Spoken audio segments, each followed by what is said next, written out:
Hi Alexander, could you briefly introduce yourself and tell us about your role at KPMG? Happy to do so. Alexander Weissman. I work at KPMG Consulting in Germany, and my role is sustainable supply chain. That's my focus topic, and in the background my experience is like 20 years in the industry for supply chain management, and I also have a focus on the EMEA region and Africa. Oh, that's interesting. So today we are talking about EUDR. And imagine now a company has never heard about EUDR before. Could you briefly explain what the regulation is all about? To cut it very short, if this would be the product, I would like to know where this comes from. So where was the tree for the wood? Or where does the coffee come from, or the chocolate? So you have commodities and you need to show where they come from, the geolocations, and you have to assure that no land was deforested or the soil was somehow harmed and the local rights have been upheld. So to assure that you have a certain compliance to the origins, and you have to pass that knowledge by making due diligences and hand it forward in the supply chain area where you're affected. So is this coffee, if I would drink coffee, would that coffee be deforestation free? That would be the challenge. Okay, sounds really complex actually, right? Because we have to streamline the whole supply chain. In your opinion, what are the biggest challenges EU companies are currently facing if they have to comply with EUDR? I think one of the biggest challenges is understanding the challenge, because it's a complex regulation, and to understand how they are impacted, if they are impacted, what they have to do, and then mobilizing internally the people, the functions and everything you need to make it happen. This is a tremendous challenge. The second challenge then would probably be onboarding your suppliers, your business partners, and finding the right technology and making it operational. I would say this is the second big challenge. So understanding and mobilizing and then getting it done. This is, I think, a significant bigger challenge. Perfect summarized here, right? So, and speaking about companies and industries, which specific industries are facing the biggest challenges right now?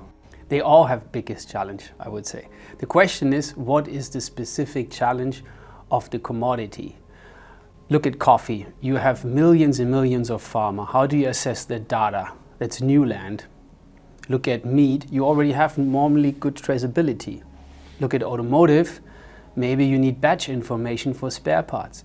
So I would say each commodity has their own unique challenges, and the less traceability you have, the less you are connected to the origin, the bigger the challenge. Do you think EU companies, especially small and medium-sized enterprises, are well prepared for EUDR? I think they're not prepared at all. I think the regulation is too complex to access it and easily understand it. And secondly, even if that would be better, to really figure out how they are impacted and what they have to do. I think this is a threshold. And then mobilizing the resources, the capital, the technology to get it done. I think these are all huge challenges, and for smaller ones it's even bigger than for the big ones. The big ones have the challenge to mobilize a complex organization. But for them it's much earlier on the radar. For smaller ones it's difficult to handle because they get so many other ESG related regulations, and where to start first. And understanding all its implication is the first challenge, and I think small ones struggle with that. So it looks like that companies have a lot to do right now to comply with EUDR. How do you see the role of advisory firms like KPMG evolving and helping businesses navigating EUDR compliance? Well, first of all, KPMG is a global firm, and ESG is at its heart, not only in a business perspective, but also to the people, especially our younger generation. Workforce ESG is a matter of high principles and high value-driven commitment. From a business point of view, all our functions are committed to that, whether it's tax, whether it's supply chain, procurement, technology, risk and compliance. So EUDR requires all those functions along, and we normally in our business engagements, we bring that along. And it's not only companies, it's associations and countries and regions. So I think this is a transformation process that we have globally, which requires a global solution. And I think KPMG is committed to that and has it at its heart. That's great to hear, actually. So coming back to EUDR compliance, it's often seen as an obligation. Would you say that we can also create a business opportunity out of EUDR? There is a business opportunity out of it. Some companies understand that they could ask higher prices because of this value of this information, of this assurance. Some understand that collaborating with their business partners creates additional value. But this perspective requires a little bit more than operational short-term view. It requires tactical and strategical thinking. So some companies seize that opportunity and approach that.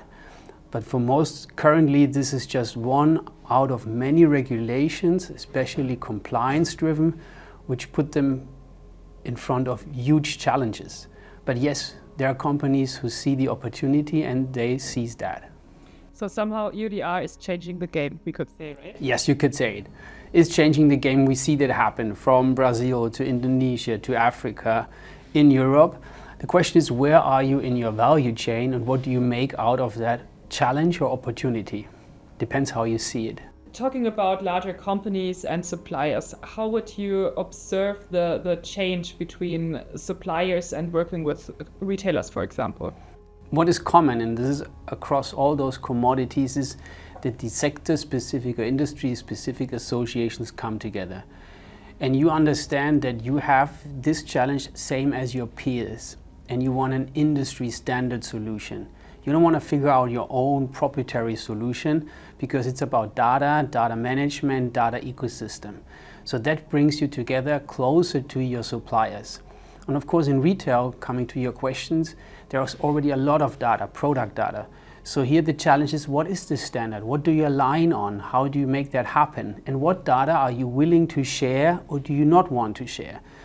And for the suppliers, it depends where they are in the value chain. But the point is, they all come closer together. And the question is, how fast can they do that to meet that challenge commonly, but also maintaining their business strategy.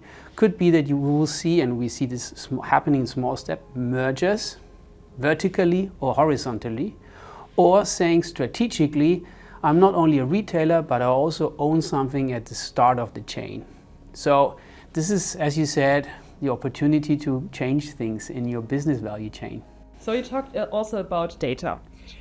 How crucial will data quality and supplier engagement be in meeting all of these EUDR obligations? I would expand a little bit. So if you look not only at the EUDR, but let's say you take the CSDDD, you take Scope 3, you take the Digital Product Passport, you take CBAM, you take all these regulations, you just have to separate quantitative data and qualitative data. And the data requirements are increasing because you not only go to supplier-specific data, you merge and go deeper into the product-related data. What is the soil where the coffee comes from? What are the nutritions in the milk? CO2, what is the breakdown in the component that I source? So for EUDR, we just talk at the step we are right now with geolocations, which is a very statutory data set along the value chain. But this data exchange is tremendously increasing. And what are the standards to exchange these data along the value chain? That's a significant challenge. And I think technology is what is needed and everyone is aware of it. It's just, what is the data structure? What is the data exchange format? So these are the challenges companies struggle with. All right, so you already talked about some other ESG regulations, right? Which other upcoming regulatory trends are there that businesses should start monitoring? I think we have to shift a little bit from the regulation and go to the materiality. EUDR is about biodiversity especially and deforestation. You also have to, with embedded in EUDR, human rights. You also have in other regulations CO2 emissions. So putting all that together, materiality, human rights, slavery aspects, degradation of land, environmental harm, social harm, all these different regulations tackle that, and you have to see it rather than step by step, horizontally, that all those aspects of ESG are embedded in regulation. Now the question is, what is the next one which forces you to act? And here we have in currently discussion the omnibus, CSDDD. We have the battery regulation, which is a totally different challenge, paving the way for the digital product passport, and the eco-design directives which will come, targeting more the product level, so not the supplier level and maybe the deforestation, but focusing more and more step by step to the really core of value creation, the product or service. So there's a wave coming, and that should be considered when approaching your own ESG framework and your technology. Okay, so to wrap it up, what would be your top 3 practical tips for companies navigating to EUDR compliance? Get started and understand how you impact. That's the first. So this is the identification. The second, I think, deal with traceability and product data. So you really understand what data is in your product, what do you need to have, and what can you get. So transactional data and master data management along the traceability. This is a huge challenge, and I think very important, especially when we look forward to the other regulations. And I think the third is connect to your business partner. You're not alone in this challenge, and you have to see it along your value chain. I think these 3 steps, how am I impacted? What about my product and services, and what data do I need? And my business partners. Perfect. Thanks a lot for all of your insights. Thank you very much. It was a pleasure.